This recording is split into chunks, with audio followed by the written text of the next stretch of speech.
He thought inviting his homeless ex-wife to his $1 million wedding would be the cruelest joke of all. He wanted 300 wealthy guests to watch her stumble through the door in rags. He wanted his beautiful new bride to see the pathetic woman he threw away like garbage. He had been driving past her on the streets for 3 years, rolling down his window just to mock her in front of strangers. And now, he wanted one final victory. But when a sleek black car pulled up to the Grand View estate that evening, and an elegant woman in an emerald green dress stepped out, every conversation in the room stopped dead. 300 people turned to stare. His bride went pale. And Jonathan Peterson, the man who thought he had already won, felt his entire world begin to crack beneath his feet. Because the broken woman he expected to see was gone, and the woman who walked through those doors was about to destroy everything he had built with nothing but the truth. What she did next left 300 guests in tears, ended a wedding, and ruined a millionaire's reputation in under 10 minutes. This story carries a powerful message. Your worth is never defined by your circumstances, your bank account, or the cruelest things someone has said about you. It is defined by who you choose to be when the world gives you every reason to give up.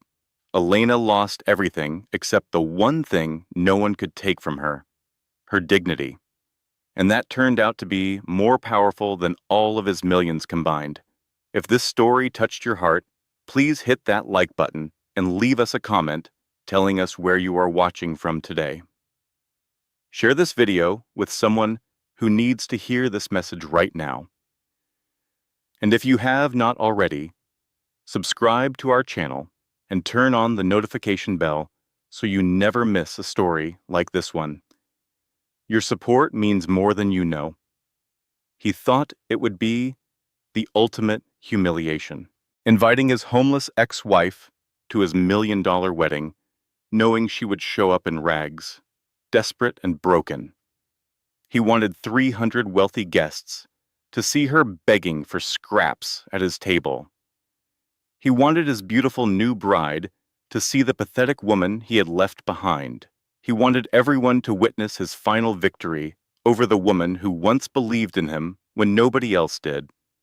But when a sleek black car pulled up to the Grand View estate that evening, and an elegant woman in an emerald green dress stepped out, the entire mansion went silent. The same woman he had been mocking on the streets for 3 years walked through those golden doors like royalty.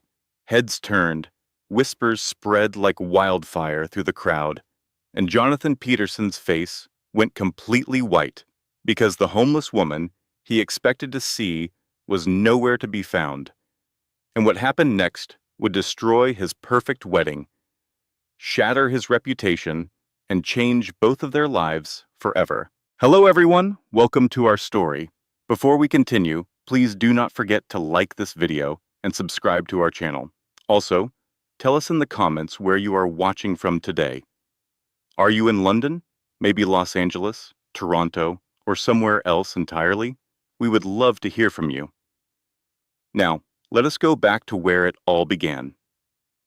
Jonathan Peterson had not always been rich. 10 years ago, he was struggling just like everyone else in this world, working long hours at a small accounting firm in downtown Chicago and barely making enough money to pay his rent on time. He drove a beat-up car that broke down every other week. He ate cheap noodles for dinner most nights. He wore the same 3 suits to work, rotating them so nobody would notice. Back then, he had met Elena Morrison at a community center where she volunteered teaching children how to read. She had kind eyes that lit up like Christmas lights whenever she talked about helping others. And when she smiled, it made the whole room feel warmer, like someone had just opened the curtains on a sunny morning. They fell in love the way people do in movies, slowly at first, then all at once. Jonathan would wait for her outside the community center every evening, holding a single flower he had picked from the park across the street. Elena would laugh and tell him he was being ridiculous. But she always took the flower and pressed it into a book she kept by her bed. They got married in a beautiful but simple ceremony at a small church on Maple Street, with just their closest friends and family there to celebrate. Elena wore a dress she had found at a second-hand shop and altered herself. Jonathan wore a borrowed suit that was slightly too big in the shoulders. They could not afford a big wedding or an expensive honeymoon or fancy decorations. But none of that mattered. They were happy just being together.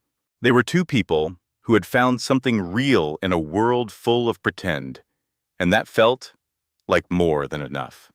Elena was Jonathan's biggest supporter from the very beginning. She believed in him the way you believe in the sunrise. Completely, without question, without hesitation. When he came home exhausted after a terrible day at work, ready to quit everything and give up on his dreams of starting his own financial consulting business, she would sit beside him on their worn-out couch, take his hand, and say the words that kept him going. "Do not give up, Jonathan. I believe in you. You are going to do amazing things someday. I know it in my bones." And he believed her, because when Elena said something, she meant it with every fiber of her being. She was not the kind of person who threw words around carelessly. When she said she believed in you, you felt it deep in your chest like a heartbeat. Jonathan's business started small, just him working from their tiny one-bedroom apartment, making phone calls at the kitchen table, and sending emails late into the night while Elena slept in the next room. Some nights he would work until 3 in the morning, his eyes burning from staring at his laptop screen, his back aching from sitting in a cheap folding chair, and Elena would wake up at midnight, walk into the kitchen in her old bathrobe, and set a fresh cup of coffee beside him without saying a word. She would kiss the top of his head, squeeze his shoulder, and go back to bed. That small act of love, that quiet support, meant more to Jonathan than he would ever admit. She believed in his vision, even when he doubted himself, even when the bills piled up, even when the phone stopped ringing, even when their landlord threatened to evict them because they were 2 months behind on rent. Elena never wavered. She picked up extra shifts at her job. She cut coupons. She sold some of her jewelry. She did whatever it took to keep them afloat while Jonathan chased his dream. And slowly, month by month, his company began to grow. He got his first big client, a local restaurant chain that needed financial restructuring. Then his second client, a small tech startup. Then his 10th. Then his 20th. The money started coming in. First just a trickle, barely enough to notice. Then more and more, like a river that kept getting wider. Jonathan went from taking the bus to work to buying his first car, from their small apartment to a bigger house in a nicer neighborhood, from worrying about bills every single night to having more money in his bank account than he had ever dreamed possible. In 5 years, Peterson Financial Group had become one of the most successful consulting firms in the Midwest. Jonathan Peterson was officially a millionaire. But as Jonathan's bank account grew bigger and bigger, something inside him started to change. Something ugly and dark and cold that neither of them saw coming. Something that would destroy everything they had built together and leave Elena with nothing but heartbreak and empty hands. The changes started small. So small that Elena almost did not notice them at first. Jonathan started coming home later and later, always saying he had important meetings or business dinners with clients who could not meet during the day. He stopped asking Elena about her work at the community center. When she told him stories about the children she taught, about little Marcus, who had finally learned to read his first full sentence, or about tiny Sophie, who had written her first poem, Jonathan would barely look up from his phone.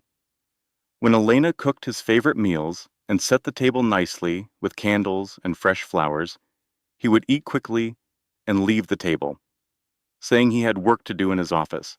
The dinners that used to last hours, filled with laughter and conversation and plans for the future, now lasted 15 minutes at most. "Jonathan," Elena would say softly, trying to keep the hurt out of her voice, "can we spend some time together this weekend?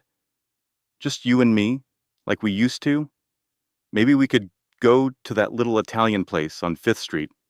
Remember how we used to split a plate of pasta and talk until they closed the restaurant?" "I am busy, Elena," he would reply without even looking at her. "I have meetings, important people to see, big deals to close. You would not understand." But Elena did understand. She understood perfectly well what was happening. She understood that the man she had married, the man she had supported and believed in and sacrificed for, was disappearing. And in his place was someone she barely recognized. Someone cold, someone distant, someone who looked at her like she was a piece of furniture that had come with the old apartment and no longer matched the new decor. The truth was that Jonathan had started living in a different world. A world of expensive restaurants and private clubs and people who measured each other by the size of their bank accounts and the brand names on their clothes. He had started spending time with people who looked down on anyone who was not wealthy, who laughed at people who still took the bus, who considered kindness a weakness and generosity a waste of money. And slowly, without even realizing it, Jonathan had started seeing the world through their eyes. He had started seeing Elena through their eyes. And through those eyes, she was not enough. She was not polished enough, not sophisticated enough, not wealthy enough, not impressive enough. She was just Elena. Kind, generous, hard-working Elena, who still volunteered at the community center on weekends, and who still got excited about a child learning to read. And to the new Jonathan, that was embarrassing. Then one evening, everything fell apart completely. Jonathan came home early for once, but he was not carrying flowers or takeout from their favorite restaurant. He was carrying divorce papers, a thick stack of legal documents in a brown envelope. He did not even sit down. He just placed the papers on the kitchen table where Elena was sitting, drinking tea and waiting for him like she did every evening, like she had done every evening for the past 8 years. "What is this?" Elena asked, her hands shaking as she picked up the papers and saw the words, "Petition for dissolution of marriage," printed across the top. "It is a divorce," Jonathan said flatly. Like he was talking about the weather, like he was telling her it might rain tomorrow. "I want out of this marriage, Elena. You are holding me back. I need someone who fits my lifestyle now, someone who understands the world I live in, someone who can walk into a room full of powerful people and belong there." Elena felt like the ground had disappeared beneath her feet, like someone had pulled a trap door, and she was falling, falling, falling with nothing to grab onto. "Holding you back?" she whispered. "Jonathan, I supported you through everything. I believed in you when nobody else did. I worked 4 jobs so you could start your business. I sold my mother's ring so we could make rent. How can you say, I am holding you back?" "That was then," Jonathan said coldly. He did not look at her. He looked at the wall behind her, at a spot just above her head, like she was not even worth making eye contact with. "This is now. I have moved on, Elena. You should too." "But I love you," Elena whispered, and the tears came then, streaming down her face like rain on a window. "Love does not pay the bills," Jonathan replied. His voice was flat, empty, completely devoid of the warmth it once held. "Love does not build empires. Love does not impress the people who matter. I am going places, Elena, and I cannot take you with me. You would only slow me down." The divorce was brutal. Jonathan had hired the most expensive lawyers in the city, a team of 3 attorneys from a prestigious firm who specialized in protecting wealthy clients during divorce proceedings. They were ruthless, thorough, and completely without mercy. Elena could not afford a lawyer at all. She represented herself in court, sitting alone at a table, while Jonathan's legal team sat across from her in their $1,000 suits, shuffling through stacks of documents designed to strip her of everything. Jonathan's lawyers made sure he kept almost everything: the house, the money, the business that Elena had helped build from nothing, the cars, the investments, the retirement accounts, everything. Elena, who had given up her own career to support his dreams, who had worked 4 jobs to keep them afloat during the early years, who had sacrificed everything she had so Jonathan could chase his vision, was left with almost nothing. The judge awarded her a small settlement, barely enough to cover 6 months of rent in a modest apartment. Within months, the money ran out. Without savings for rent, Elena lost her apartment. The landlord gave her 30 days' notice, and she packed her things into 4 garbage bags because she could not afford boxes.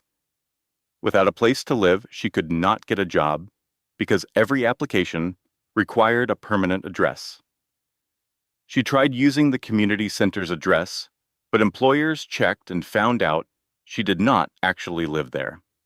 She tried staying with friends, sleeping on couches and in spare bedrooms, but she could not burden them forever. One by one, the invitations dried up. People who had been her friends during the good years did not know how to handle her during the bad ones. They felt uncomfortable around her poverty the way people feel uncomfortable around illness. They did not know what to say, so they stopped saying anything at all.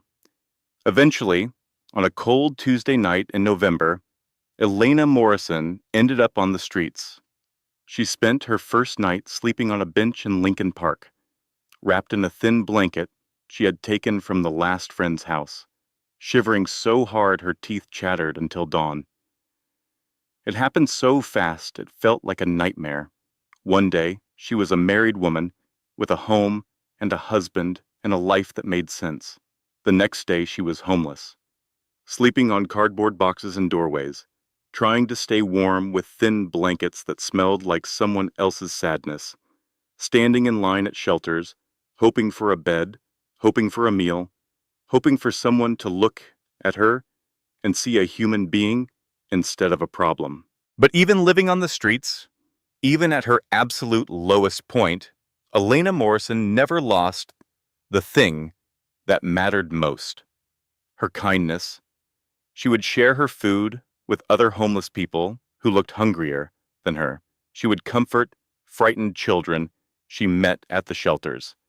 She would smile at people passing by on the sidewalk, even when they looked away from her, like she was invisible. Even when they crossed the street to avoid walking near her. Even when they clutched their purses tighter and picked up their pace. 3 years passed this way. 3 long, hard, brutal years of cold nights and hungry mornings and the slow erosion of everything she once was. While Elena survived on the streets, Jonathan Peterson grew richer and more powerful with every passing month. His company expanded beyond Chicago into New York, Los Angeles, and Miami. He bought a mansion on Lakewood Hill, overlooking the entire city. A sprawling estate with 12 bedrooms, a swimming pool, and a driveway long enough to land a small airplane. He drove cars that cost more than most people's houses. He wore suits, hand-tailored in Italy, that cost $5,000 each. He ate at restaurants where a single meal cost more than Elena spent on food in an entire month. Everyone wanted to be Jonathan Peterson's friend. Everyone wanted to do business with him. Everyone wanted to be seen standing next to him at charity galas and business conferences. But success had made Jonathan even colder, even meaner, even more convinced that the world was divided into 2 categories: winners and losers. And he was a winner. He never forgot about Elena. In fact, he thought about her more often than he would have admitted to anyone, but not with guilt or sadness or regret. He thought about her the way a hunter thinks about a trophy mounted on a wall. Seeing her fall so far gave him a twisted sense of satisfaction that he could not quite explain. It made him feel powerful, to know that he had risen so high while she had fallen so low. It made him feel like the universe was confirming what he already believed, that he was special, that he was better, that leaving Elena had been the right decision. Sometimes when Jonathan drove through the city in his black sports car, he would see Elena on a street corner. She was always in the same area, near the intersection of Main and 7th, wrapped in an old blanket, sitting on a piece of cardboard, her belongings in a worn plastic bag beside her. And instead of feeling ashamed or sorry for what he had done to her, instead of feeling even a flicker of the love they once shared, Jonathan would slow down his car, roll down his window, and call out to her, always loud enough for other people to hear, always with an audience. "Elena, is that you?" he would shout, his voice dripping with fake concern, his sunglasses pushed up on his head so she could see the amusement in his eyes. "Oh my goodness, you are still living out here? That is so sad. You really should try harder to get your life together. But I guess some people are just not meant for success, right?" People on the sidewalk would stop and stare. Some would whisper to each other. A few would pull out their phones, wondering if they were witnessing something they should record. Elena would stand there quietly, keeping her face still, refusing to give Jonathan the satisfaction of seeing her cry.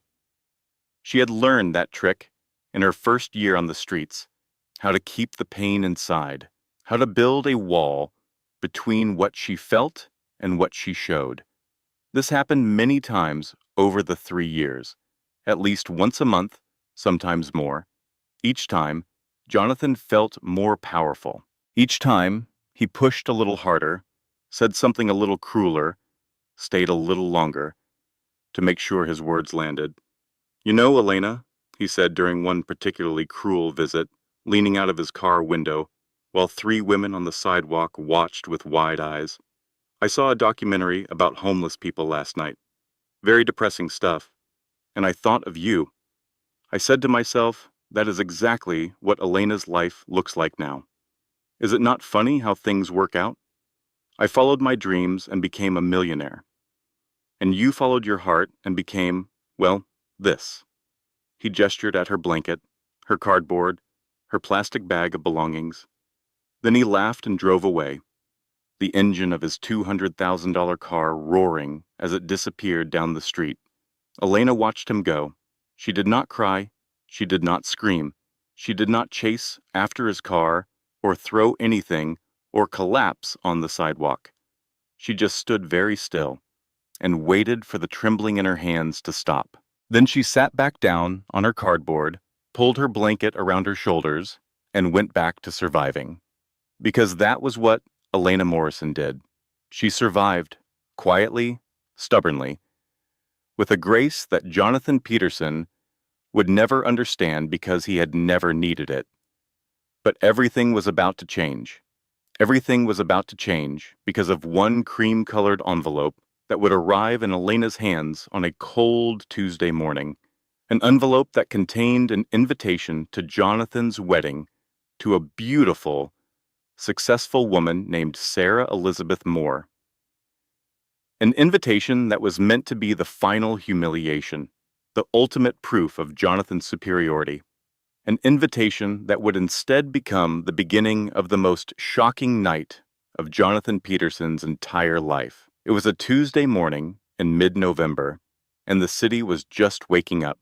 Elena sat on her usual corner at Main and 7th, wrapped in her old brown blanket, watching the sunrise paint the tall buildings orange and gold. She had spent the night in a doorway 3 blocks away, her back pressed against a metal grate that was slightly warm from the building's heating system. She was sorting through her small bag, taking inventory of what she had. A half-empty bottle of water, the last piece of a granola bar someone had given her yesterday, A worn paperback book she had found in a trash can outside the library, the pages wrinkled from rain but still readable, a clean pair of socks. $2 bills. Then she heard a sound that made her stomach drop. The roar of an expensive engine, a sound she knew too well. Elena looked up and saw the shiny black sports car pulling up to the curb. The same car she had seen too many times before. Jonathan's car. No, she whispered to herself. Not today. Please, not today. But the car stopped right in front of her corner. The driver's window rolled down smoothly, and there he was. Jonathan Peterson, wearing sunglasses that probably cost more than she used to earn in a month. His hair perfectly styled, his smile wide and white and completely empty of warmth. Elena? Jonathan called out cheerfully, like they were old friends bumping into each other at a coffee shop. Good morning. Beautiful day, is it not? Elena did not answer. She just looked at him and waited for whatever cruel thing was coming next. A few people on the sidewalk slowed down, sensing that something interesting was about to happen. I have something special for you today, Jonathan said, reaching into his car. He pulled out a cream-colored envelope, thick and expensive-looking, sealed with gold wax. Something very, very special. He held the envelope out of his window, but when Elena did not immediately reach for it, he let it drop to the ground near her feet. Oops, he said, with a fake apologetic smile. Sorry about that. My hand slipped.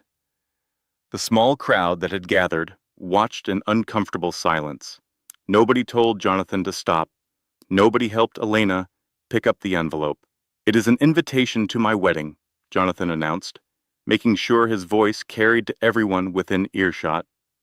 I am getting married, Elena, to a wonderful woman named Sarah. She is everything I ever wanted. Smart, beautiful, successful, classy. She knows how to dress properly, how to talk to important people, how to carry herself with dignity. She is nothing like you, Elena. Nothing at all. Each word was designed to cut deep, and they did. Elena felt her throat tighten, but she refused to cry. Not here.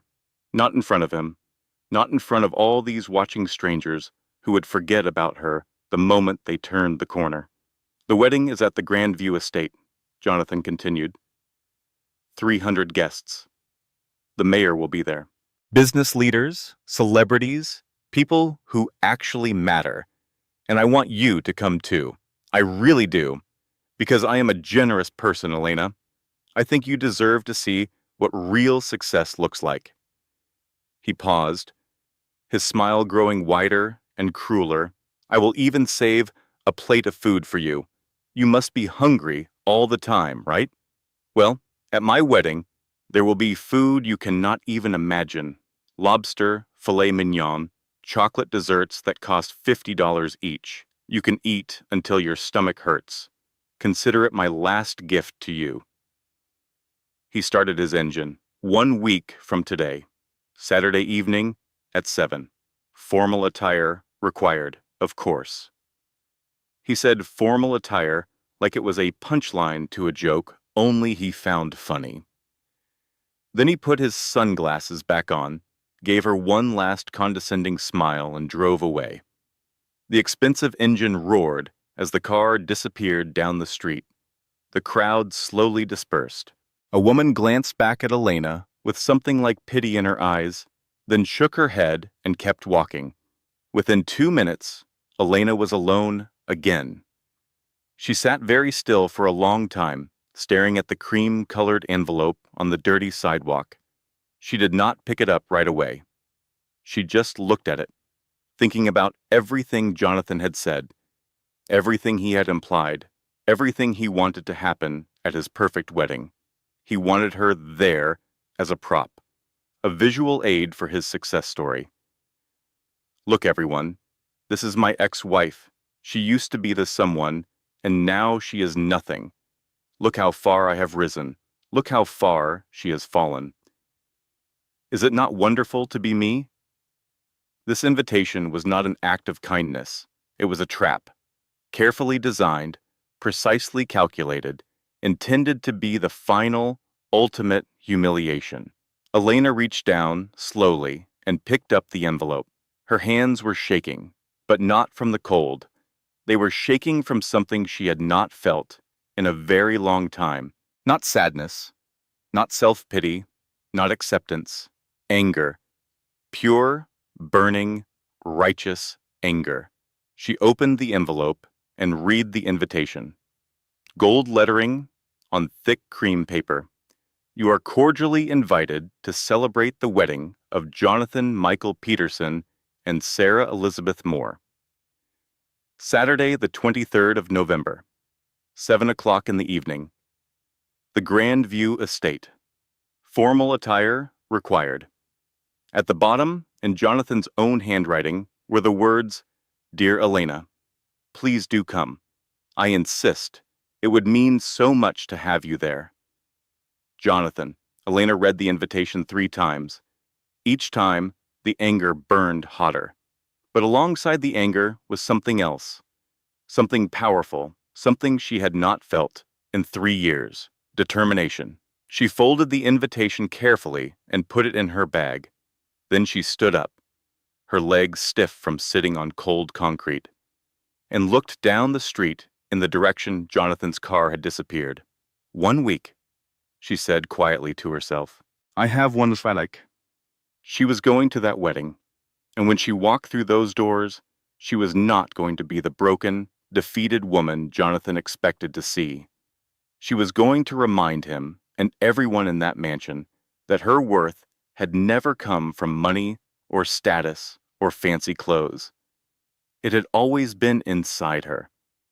And nothing, not 3 years on the streets, not 1,000 cruel words, not all the money in the world, could take that away. But first, she needed help, and she knew exactly who to call. Elena pulled out her phone. It was an old beat-up phone with a cracked screen and a battery that died if you looked at it wrong, but it still made calls, and that was all she needed. She scrolled through her contacts until she found a name she had not called in over a year. Marissa Lawson. Marissa had been Elena's best friend since college. They had met freshman year in a psychology class, bonded over their shared love of terrible horror movies and good Italian food, and had been inseparable ever since. Or at least, they had been inseparable until Elena's life fell apart. Marissa was a stylist and fashion consultant who had built a successful business working with wealthy clients all over Chicago. She dressed executives for board meetings, styled socialites for charity galas, and helped regular people look their best for the most important moments of their lives. She was talented, kind, sharp as a razor, and one of the few people who had tried desperately to stay in touch with Elena after the divorce. But Elena had been too ashamed to keep answering Marissa's calls, too embarrassed to let her best friend see how far she had fallen. Every time Marissa called, Elena would stare at the phone and let it ring, telling herself that Marissa was better off without her, that she would only drag Marissa down, that it was better to disappear than to be a burden. Eventually, after months of unanswered calls and unreturned messages, Marissa had stopped reaching out, and Elena had convinced herself it was better that way. Now, standing on a cold street corner, with an invitation to her ex-husband's wedding in her bag, Elena stared at Marissa's name on her cracked phone screen and felt fear mixing with her determination. What if Marissa did not answer? What if she had changed her number? What if she answered but did not want to help? What if she was angry about Elena disappearing? What if she said no? Only one way to find out, Elena whispered. She pressed the call button. It rang once, twice, 3 times, 4 times. Elena's finger hovered over the end call button. She was about to hang up when she heard a voice. Hello? It was Marissa. Her voice sounded a little different than Elena remembered. Maybe a little tired, maybe a little older, but it was unmistakably her. Elena's throat tightened. For a long moment, She could not speak. "Hello?" Marissa said again. "Is anyone there?" "Marissa." Elena's voice came out as barely a whisper. "It is me. It is Elena." Silence. A long, heavy silence, filled with 3 years of distance and unanswered phone calls, and all the things they should have said to each other, but never did. Then Marissa's voice cracked wide open. "Elena? Oh my God. Is it really you? Is it really truly you? I have been so worried. I tried calling you so many times. Your number stopped working, and I did not know where you were, and I thought maybe something terrible had happened, and I could not find you anywhere, and I almost filed a missing persons report, but I did not know if that would make things worse, and—" "I am sorry," Elena interrupted softly, her voice thick with tears she was trying not to shed. "I am so sorry I disappeared.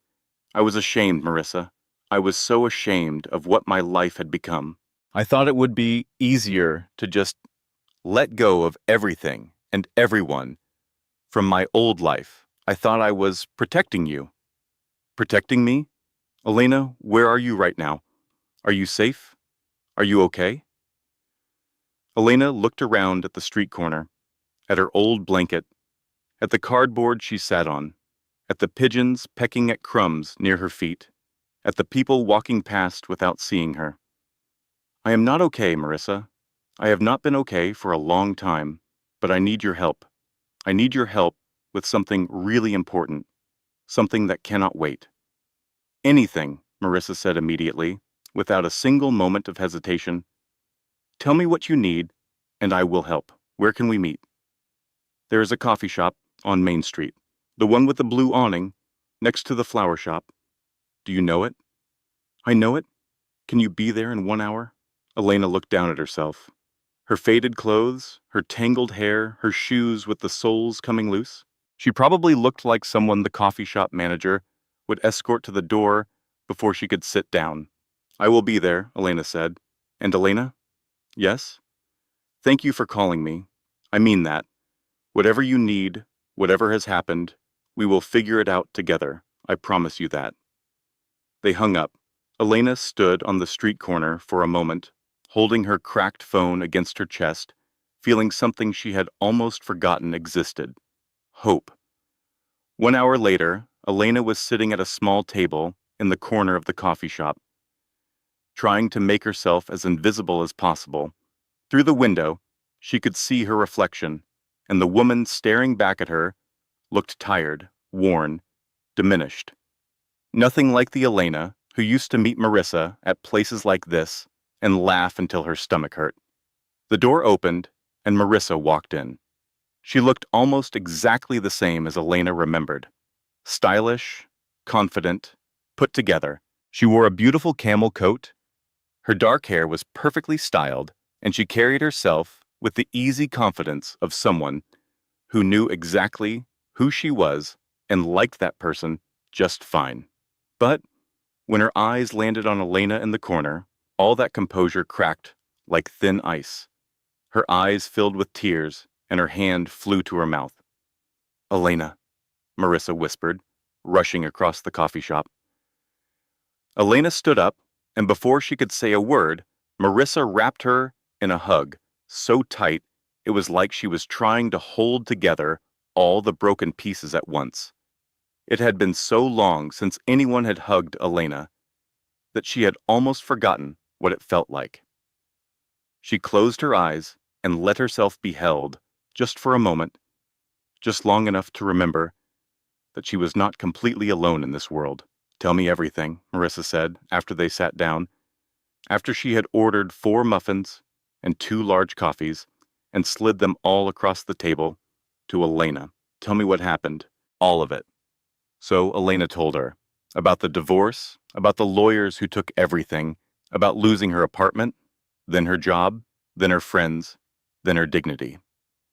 About the first night on the street and how cold the concrete was, about learning to survive on nothing, and about Jonathan, about how he drove past her corner like it was a tourist attraction, about the things he said, about the way he smiled while he said them.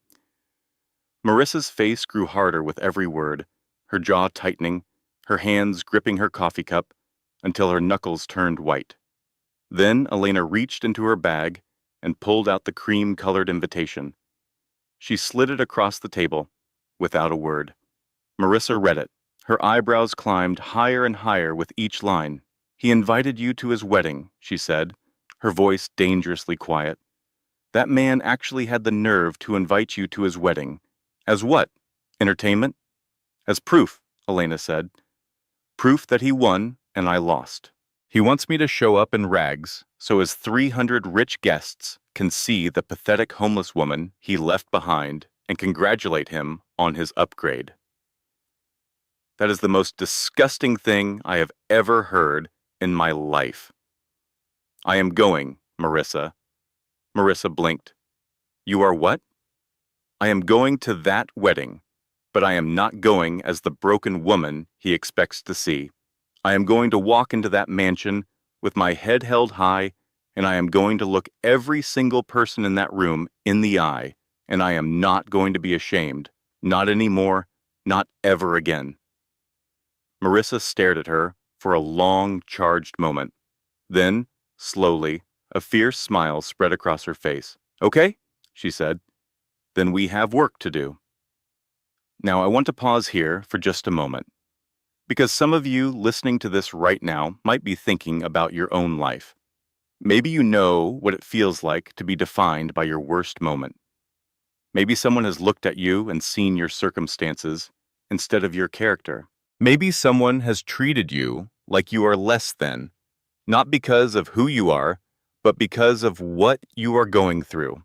If that is you, I want you to keep listening, because what happens next might change how you see yourself.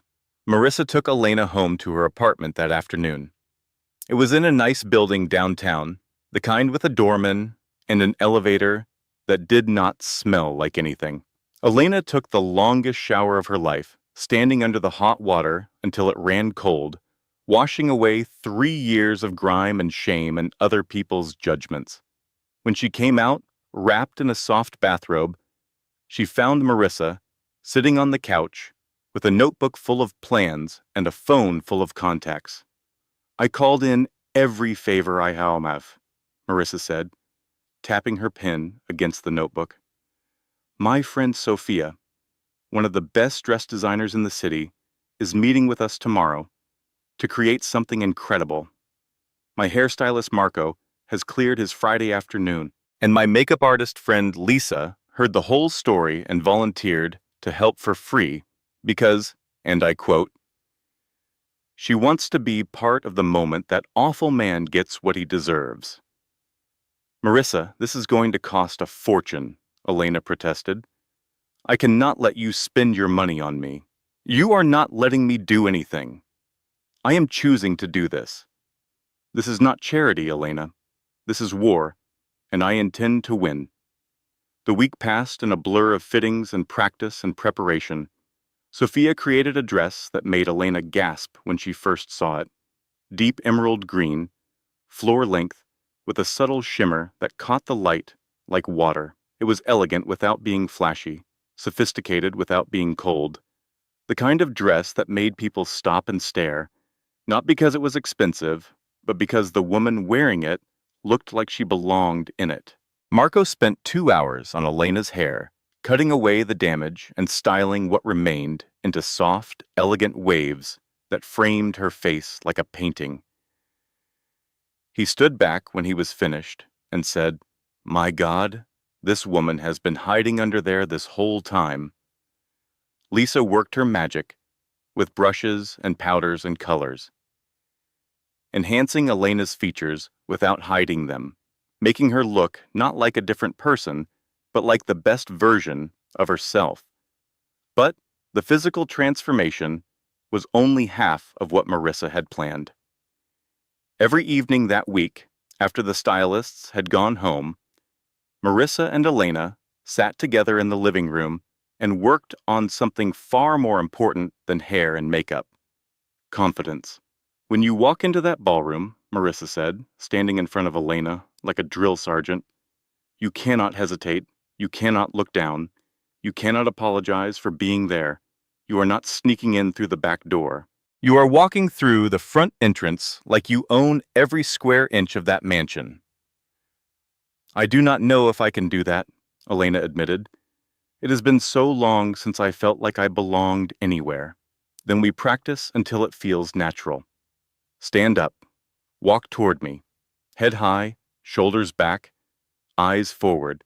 Like you know something nobody else knows. Like you have a secret, and the secret is that you are worth more than every person in that room combined. Elena practiced walking. She practiced speaking clearly and confidently. She practiced making eye contact without flinching. She practiced standing in a room and taking up space without apologizing for it. By Friday evening, something had changed. It was not just the dress or the hair or the makeup. It was something deeper, something internal, something that had been buried under 3 years of cold sidewalks and cruel words, but had never actually died. Elena looked in the mirror and saw a woman she recognized. Not the old Elena, the one who existed before the divorce. Someone new. Someone who had been through fire and come out the other side, not unscathed, but unbroken. You look incredible, Marissa said from the doorway on Saturday evening, her eyes shining with pride. Absolutely incredible. I feel different, Elena said. I feel like I remember who I am. No, Marissa corrected gently. You look like an even stronger version of who you always were, because you have survived things that would have broken most people in this world. That kind of strength shows, Elena. It is in your eyes. A car horn honked outside. Marissa had hired a driver for the evening, a sleek black town car that would deliver Elena to the Grand View estate in style. Elena picked up the small clutch purse Marissa had given her and took a deep breath. I am ready. Wait, Marissa said. She reached into her pocket and pulled out a small, folded piece of paper. I wrote this for you. If you feel nervous when you get there, if your hands start shaking and your heart starts pounding and you want to turn around and run, read this. Elena took the paper and hugged her friend, holding on tight for a long moment. Thank you, she whispered, for everything, for answering the phone, for believing that I was still in here somewhere. Go show them who you really are, Marissa said, and call me the second it is over. I want to hear every single detail. The drive to the Grand View estate took 30 minutes. Elena sat in the back of the town car, watching the city lights blur past her window, feeling her heartbeat get faster with every mile. As they climbed the hill toward the estate, the houses got bigger and bigger, the lawns more perfectly kept, the cars in the driveways more expensive. Finally, they pulled up to a massive iron gate with gold details. The driver spoke to a security guard, showed Elena's invitation, and the gates swung open slowly, revealing a driveway lined with trees wrapped in thousands of tiny white lights. The mansion was enormous. 3 stories of white stone and enormous windows glowing with warm light. A fountain in the center of the circular driveway sent water 20 feet into the air. Luxury cars were parked everywhere. Valets in crisp uniforms moved between them like choreographed dancers. The town car pulled up to the main entrance, and a valet opened Elena's door. Good evening, ma'am, he said politely, offering his hand. Elena took his hand and stepped out of the car. The moment her heels touched the stone driveway, she felt heads begin to turn. She stood up straight, head high, shoulders back, eyes forward, just like Marissa had taught her. She began walking toward the entrance. With each step, more conversations paused. More eyes found her. More whispers started. Who is that? A woman in a silver dress asked her husband. I have no idea, he replied. But she is stunning. Elena kept walking. Her heart was pounding so hard she could feel it in her ears, but her face showed nothing but calm confidence. She reached the entrance where two staff members were checking invitations. "Good evening," one of them said with a practiced smile. "May I see your invitation?" Elena opened her clutch and produced the cream-colored card. The staff member glanced at it, then looked up at Elena with slightly wider eyes. "Welcome, Miss Elena. Please enjoy the evening." He opened the door, and Elena stepped inside the Grand View estate. The interior was even more spectacular than the outside. Crystal chandeliers hung from ceilings that seemed impossibly high. Marble floors gleamed like frozen lakes. Flowers were everywhere, white roses and lilies arranged in towering displays that must have cost thousands of dollars each. The air smelled like expensive perfume and money. Elena paused for just a moment to take it all in. Then she remembered the piece of paper Marissa had given her. She pulled it out of her clutch and unfolded it carefully. In Marissa's handwriting, it read, "You belong anywhere you choose to stand. You are not less than anyone in that room. You are enough exactly as you are. Now go in there and remind them of that. You got this, Elena." Elena folded the paper, put it back in her purse, lifted her chin, and walked into the main ballroom. The effect was immediate and electric. Conversations stopped mid-sentence. Champagne glasses froze halfway to lips. 300 of the wealthiest, most powerful people in Chicago turned to stare at the woman who had just appeared in the doorway. She stood there, framed by the light from the hallway behind her, the emerald green dress catching the glow of 100 chandeliers. Her hair fell in soft waves around her shoulders. Her eyes were clear and steady and completely unafraid. A woman near the entrance actually dropped her champagne glass. It shattered on the marble floor, but nobody looked at the broken glass. Everyone was looking at Elena. She began to walk. Slowly, deliberately, every step measured and confident. The crowd parted before her, like water before the bow of a ship. "Who is she?" someone whispered. "I have never seen her before," another voice said. "She must be someone important," a man murmured to his wife. Elena kept her face serene as she moved through the crowd, but inside, her heart was a drumbeat. She could feel the curiosity, the admiration, the speculation. It was the opposite of everything she had experienced for 3 years. On the streets, people looked through her. Here, they could not look away. Then she heard a voice from the front of the ballroom that made every muscle in her body tense. "Good evening, everyone. Thank you all so much for coming to celebrate this special night." Jonathan Peterson stood at the altar, microphone in hand, wearing an expensive black tuxedo. His hair was perfect. His smile was enormous. Beside him stood Sarah Elizabeth Moore in a stunning white wedding gown, holding his arm and beaming at the crowd.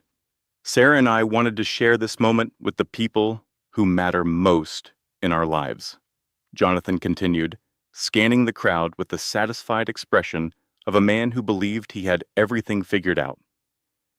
Then his eyes found Elena. His voice stopped. His smile collapsed. His face went from confident to confused to terrified in the space of about 3 seconds. The microphone in his hand began to tremble. "Jonathan?" Sarah said beside him, looking concerned. "Are you okay? What is wrong?" But Jonathan could not answer. He was staring at Elena like he was seeing a ghost, like reality had just malfunctioned and the laws of the universe no longer applied.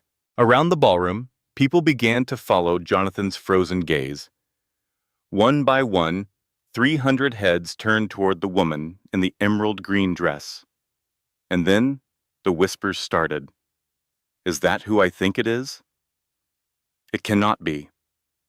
Oh my God, that is Elena Morrison. That is Jonathan's ex-wife. But I thought she was homeless. I thought she was living on the streets. Look at her. She looks like a queen." Elena stood in the center of the ballroom, surrounded by 300 staring faces, and felt something break free inside her chest, something that had been locked away for 3 years behind walls of shame and silence and survival. She looked directly at Jonathan. Their eyes met across the room, and then she spoke. "Hello, Jonathan," she said. Her voice was clear and strong and carried across the entire ballroom without her needing to raise it even slightly. "Thank you for the invitation. I would not have missed this for the world." The silence that followed Elena's words was so complete you could have heard a pin drop on the marble floor from across the room. 300 people stood frozen, champagne forgotten, conversations abandoned, every eye fixed on the woman in the emerald green dress and the man at the altar whose face had turned the color of old paper.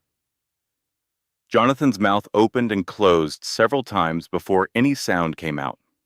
He looked like a fish that had been pulled out of the water and did not understand why it suddenly could not breathe. "Elena," he finally stammered, what are you, how did you, how did I clean up so well?" Elena asked calmly. "Is that what you are trying to ask?" A ripple of uncomfortable movement went through the crowd. People were beginning to understand that whatever was happening here was not part of the planned program for the evening. Sarah tugged on Jonathan's arm, her perfect smile faltering. "Jonathan, who is this woman? Why is she talking to you like she knows you?" Before Jonathan could answer, an older man near the front of the crowd spoke up. His voice was loud and carried clearly through the silent room. "That is Elena Morrison, Jonathan's ex-wife." The gasps that followed were loud enough to echo off the ballroom's vaulted ceiling. "His ex-wife?" Sarah's voice rose with each word. "Jonathan, you invited your ex-wife to our wedding? Why would you do that?" "I can explain," Jonathan said quickly, his eyes darting between Elena and Sarah like a trapped animal looking for an escape route. "It was just, I was being generous. I thought she might want a nice meal and—" "He invited me as a joke," Elena said. Her voice was not loud. She did not shout or scream or raise her voice even slightly, but every single person in that ballroom heard her, because the room was so quiet that her words hung in the air like smoke. "He drove to the street corner where I have been sleeping for 3 years," Elena continued. "He rolled down the window of his sports car. He threw this invitation at my feet in front of a crowd of strangers. And he told me to come to his wedding so I could see what real success looks like. So I could eat a plate of food at his table like a stray dog being tossed scraps." The energy in the room shifted. You could feel it, like the moment before a storm when the air pressure drops and every living thing goes still. "That is not true," Jonathan said, his voice getting loud and defensive. "I invited her out of kindness, out of generosity. She is twisting my words." "Is she?" A voice came from the crowd. An older woman in a dark blue dress stepped forward, her face hard with anger. "Because I saw you do it, Jonathan. 3 months ago, downtown at Main and 7th, you stopped your car and said horrible things to this woman while people watched. I was there. I remember because I was so disgusted that I almost confronted you about it." "I saw it too," another voice said. A man in a gray suit raised his hand. Twice, actually. "You seemed to enjoy it." More murmurs, more shifting. The room was turning, and Jonathan could feel it. "She is my ex-wife," Jonathan protested. "I had every right to—" "To what?" Elena interrupted, taking one step closer to him. "To punish me? For 3 years? To drive past me on the street and make sure I never forgot that you had everything and I had nothing? To use my suffering as your entertainment?" She turned to face the entire room. 300 faces stared back at her. Some showed shock. Some showed anger. Some showed tears. She had their complete, undivided attention. and she was going to use it. When Jonathan and I were married, she said, her voice steady and clear, I supported him through everything. I worked 4 jobs so he could start his business. I sold my mother's ring to cover our rent. I skipped meals so he could afford supplies. I believed in him when every single person in his life told him he was dreaming too big. People were nodding now. Some of them had been there during those early years. Some of them remembered the young couple who had nothing but each other and a dream. And when he became successful, Elena continued, when the money came and the big house came and the fancy cars came, he decided I was not good enough anymore. He divorced me, took everything, and left me with nothing. But that was not enough for him. She paused, letting the silence do its work. For 3 years, he drove past me on the street and humiliated me in public. He mocked me. He belittled me. He made sure everyone within earshot knew that I was worthless and he was everything. He did not do it once. He did it again and again and again, because watching me suffer made him feel powerful. Now here is something I think many of you listening right now understand. You know what it feels like when someone uses their power to make you feel small. When someone who is supposed to care about you uses your vulnerability against you instead. If you have ever been in that situation, you know the special kind of pain Elena was describing. And you know the courage it takes to finally stand up and speak the truth. Stop it, Jonathan said, his voice cracking. Just stop it, Elena. Why? Elena asked, looking directly into his eyes. Because the truth is uncomfortable? Because all these people are finally seeing who you really are behind the expensive suit and the charming smile.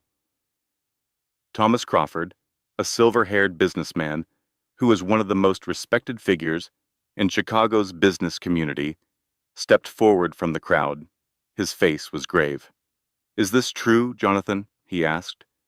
Did you really treat your ex-wife this way? She is exaggerating, Jonathan said desperately. She is bitter about the divorce. She is trying to make me look bad. I am not trying to make you look like anything, Elena said calmly. I am just telling the truth. And the truth is that you invited me here tonight so that 300 wealthy people could look at me in my rags and feel sorry for me while they congratulated you on your success. You wanted me to be your trophy, Jonathan, your proof that winning is all that matters. She took another step toward him, and Jonathan actually stepped backward. But I did not come here for your pity, she said, her voice rising now, with an emotion that filled the room like music. I did not come here to beg for food. I did not come here to be your entertainment. I came here to remind you, and everyone in this room, that my worth as a human being has nothing to do with how much money is in my bank account or whether I sleep in a bed or on a sidewalk. The room was utterly still. I came here to show you that 3 years of cruelty did not break me, that you did not destroy who I am. I am still the same person who believed in you when you had nothing. I am still the same person who worked day and night to help you build your dream. The only difference between then and now is that I do not have a home, but I still have my dignity. I still have my kindness. I still have my worth. And those are things you can never take from me. Several people in the crowd were openly crying. Others were nodding, their faces filled with a fierce kind of respect. And you know what the saddest part is? Elena said, her voice dropping to something almost gentle. You have everything, Jonathan. Money, success, this mansion, a beautiful bride, and you are still so insecure, so empty inside, that you needed to humiliate a homeless woman to feel good about yourself. What does that tell you about the size of the hole you are trying to fill? Jonathan's mouth opened and closed, but no sound came out. His face had gone from red to white to a grayish color that made him look 10 years older than he had looked 10 minutes ago. Sarah stepped away from him. One step, then another. She was looking at her fiancé like she was seeing him clearly for the first time, like she had been looking at a beautiful painting and someone had just turned on the lights and revealed it was a forgery. Is what she is saying true? Sarah asked quietly. Did you really treat her like that? Did you really drive past her on the street and mock her? Sarah, listen to me, Jonathan said, reaching for her arm. She pulled away. Did you? Sarah demanded. Her voice was hard now, hard and sharp, like glass breaking. Jonathan looked around the room for help, but he found none. Every face was looking at him with a mixture of disappointment, disgust, and something worse than either. Pity. Jonathan started weakly. She was homeless, and I was successful. And you thought you were better than her? Sarah finished. You thought that because you had money and she did not, you could treat her however you wanted. You thought her suffering was entertaining. That is not... Yes, it is. Sarah's eyes were filling with tears, but her voice did not waver. That is exactly what it is. Oh my God, Jonathan, I am standing here in a wedding dress, about to marry a man who drives past homeless people and mocks them for fun. What kind of person does that? Sarah, please, Jonathan begged. Not here. Not in front of everyone. You did not care about having an audience when you humiliated her, Sarah shot back. Why should I care about having one now? She looked at Elena, and her expression softened completely. I am sorry, she said. I had no idea who he really was. If I had known, I never would have agreed to any of this. It is not your fault, Elena said gently. You did not know. How could you? Sarah nodded, wiped her eyes with the back of her hand, and turned to face Jonathan one final time. We are done, she said. I will not marry someone who treats people this way. I refuse. Sarah, wait, Jonathan called as she turned and walked away, her white dress trailing behind her on the marble floor. Sarah, please, we can talk about this. Come back. But Sarah did not come back. She walked straight through the ballroom doors, and 3 of her bridesmaids hurried after her, their heels clicking rapidly on the floor. The ballroom erupted. 300 people talking at once, their voices rising and falling in waves of shock and outrage and disbelief. Jonathan stood at the altar alone, his microphone hanging forgotten at his side, watching his perfect wedding collapse around him like a house built on sand. He turned to Elena with hatred burning in his eyes. Are you happy now? He hissed. You have ruined everything I built, everything I planned. I did not ruin anything, Elena said, her voice still calm, still steady, still unshakable. I told the truth. You ruined everything yourself, Jonathan. You just did not realize it until tonight. Thomas Crawford stepped forward again, his expression serious enough to make several nearby guests take a step back. Jonathan, I think you need to consider what has happened here tonight, Thomas said. And I think you should know that after what I have witnessed, I am not comfortable continuing our business relationship.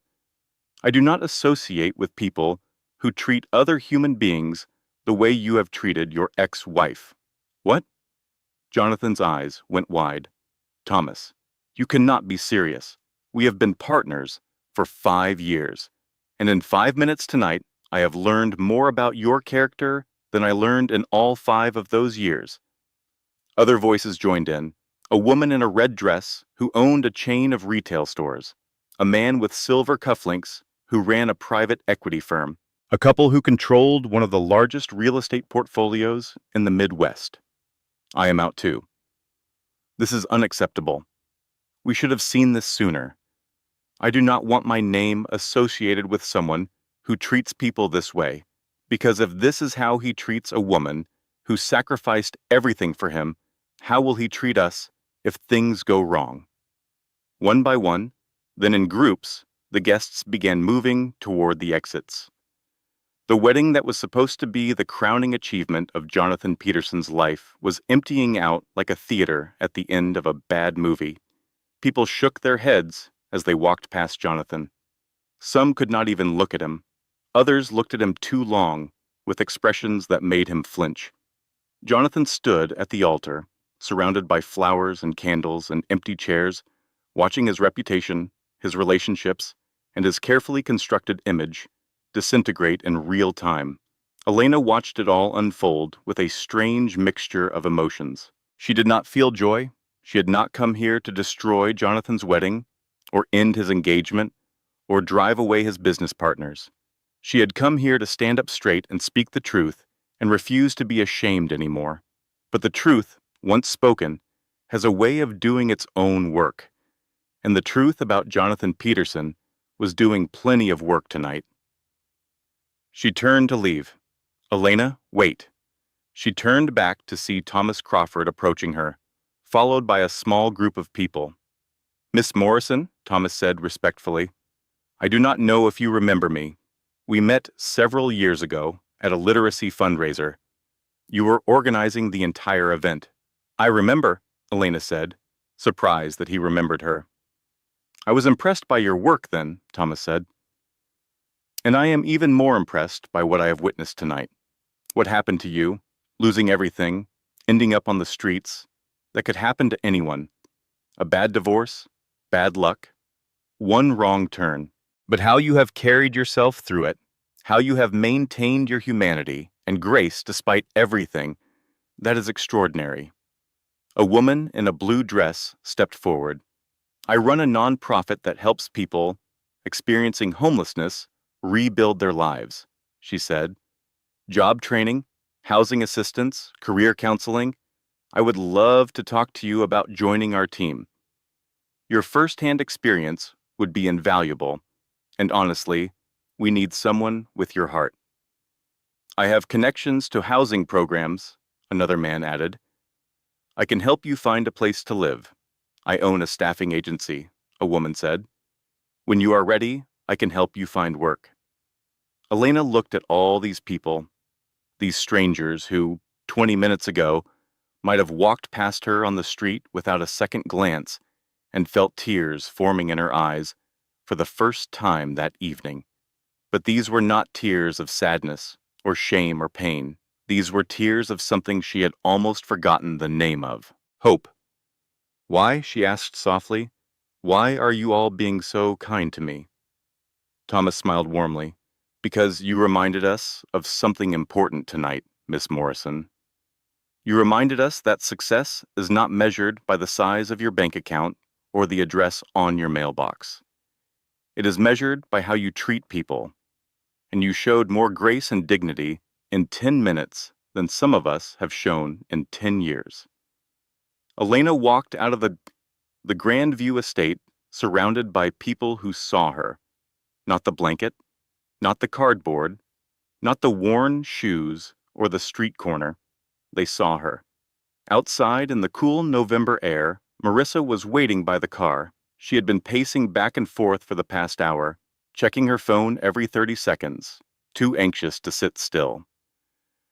When she saw Elena emerging from the mansion's front doors with a group of well-dressed people clustered around her, all talking at once, Marissa's mouth fell open.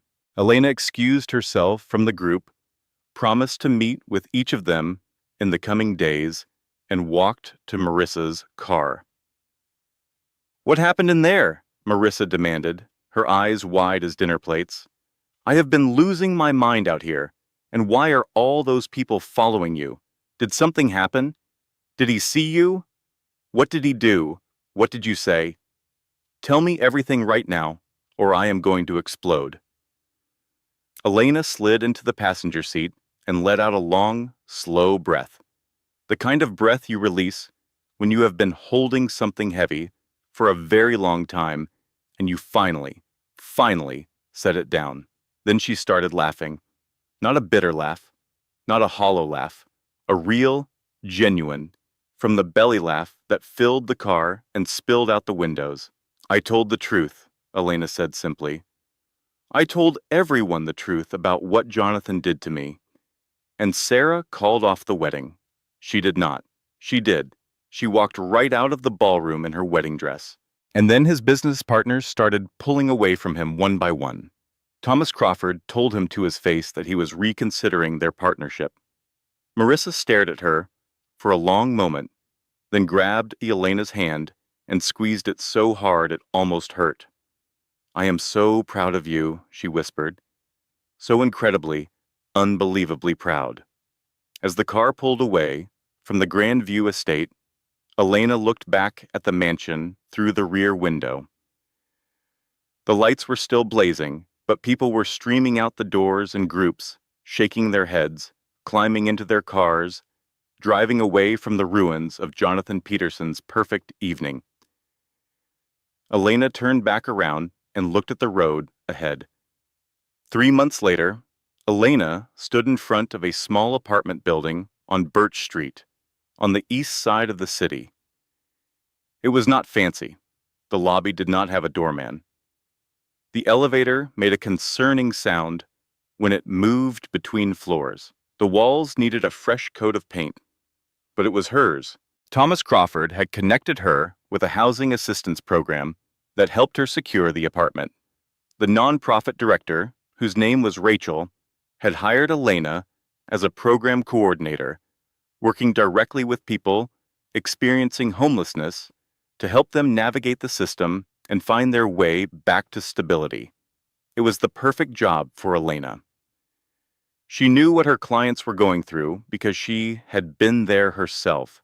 She knew the fear and the shame and the loneliness. She knew what it felt like to be invisible, to be dismissed, to be treated as less than human.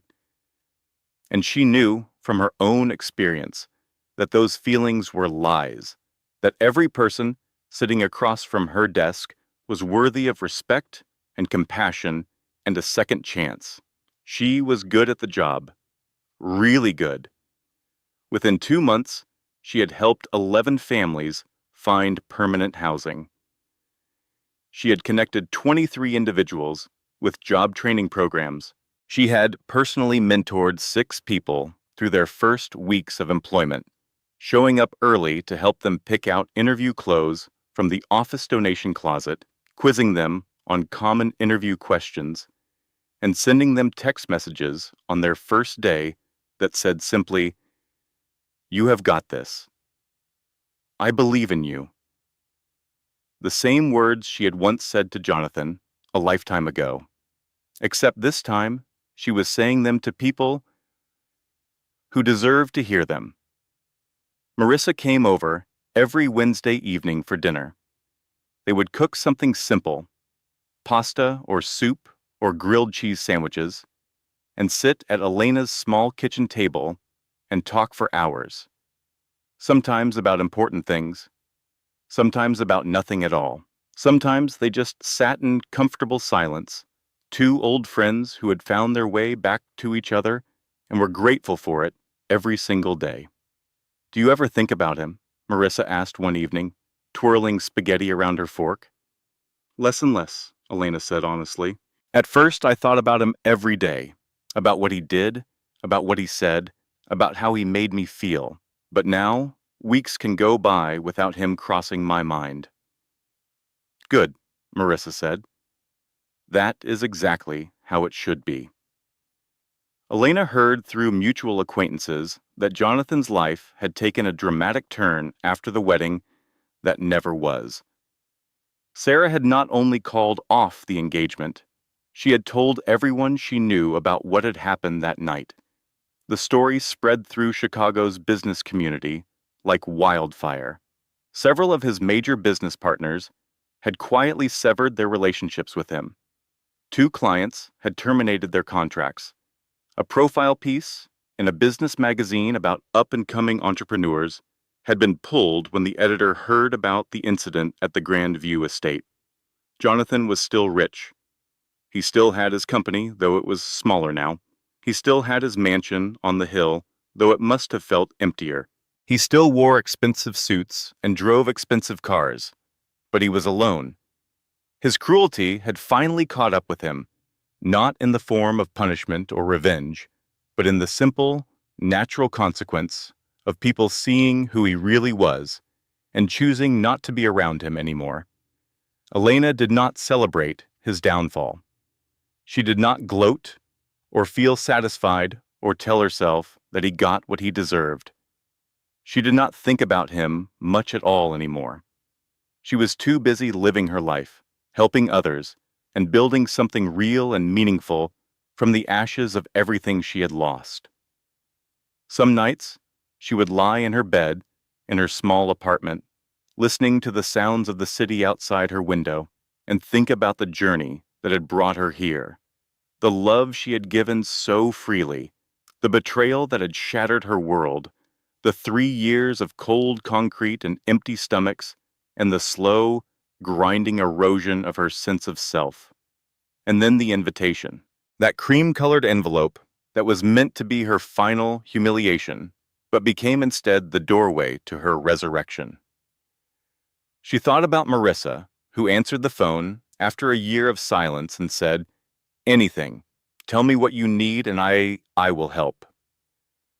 She thought about Sophia and Marco and Lisa, who had poured their talent and their time into helping a stranger because they believed that kindness was worth more than money. She thought about Thomas Crawford and Rachel and all the others at the wedding who had seen past her circumstances and recognized her character. And she thought about herself, about the woman who had survived 3 years on the streets without losing the one thing that mattered most, her humanity. She had not won by destroying Jonathan. She had not won by humiliating him or taking revenge or plotting his downfall. She had won by refusing to let him destroy her, by standing up, standing tall, and speaking the truth without shame or apology, by choosing, in the most difficult moment of her life, to be exactly who she had always been, kind, brave, worthy, unbreakable. And that, she thought, as she closed her eyes and drifted toward sleep, was the only kind of victory that ever truly mattered. Now, before we end this story, I want to speak directly to you. Yes, you, the person listening to this right now. Maybe you know what it feels like to be counted out. Maybe someone has looked at your circumstances and decided they know your whole story. Maybe someone in your life, a partner, a family member, a boss, a stranger, has tried to make you feel small. Has tried to make you believe that your worth depends on your job title, or your bank balance, or the neighborhood you live in, or the clothes on your back. If that is you, I need you to hear this. They are wrong. They have always been wrong.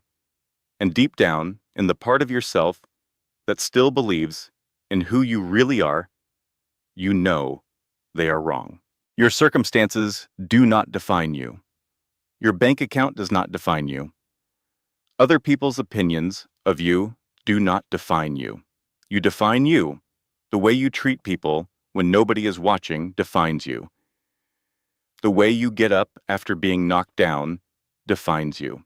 The kindness you choose to show even when the world has not been kind to you, that is what defines you. Elena could have stayed in her corner that Saturday night. She could have crumpled up that invitation and thrown it away. She could have let Jonathan win. She could have accepted his version of her story. That she was nothing, that she was worthless, that she was a failure who deserved to be forgotten. But she did not. She stood up. She called a friend. She asked for help. She walked through those doors. She spoke her truth. And in doing so, she did not just change her own life. She changed the lives of everyone who witnessed it. So, wherever you are right now, whatever you are going through, whatever someone has tried to make you believe about yourself, remember this. You are not what happened to you. You are not your worst day. You are not the labels other people put on you. You are enough, exactly as you are. Right now, in this moment. Reading this from wherever you are in the world, hold on to that. It is the truest thing I know. Thank you so much for listening to this story today. If Elena's journey touched your heart, please give this video a thumbs up and share it with someone who needs to hear this message. We want to hear from you in the comments. What did you think of Elena's transformation? Have you ever faced someone who tried to make you feel worthless? What would you have done in her situation? And where are you watching from? Tell us your city or your country. We love hearing from you. If you have not already, please subscribe to our channel and hit that notification bell so you never miss a story. We post new stories every week about resilience, courage, dignity, and the incredible power of the human spirit. Remember, you are worthy, you are valuable, you are enough. See you in the next story. This content was carefully researched, developed, and manually edited by our team to deliver meaningful stories with real-life lessons. Thank you for watching.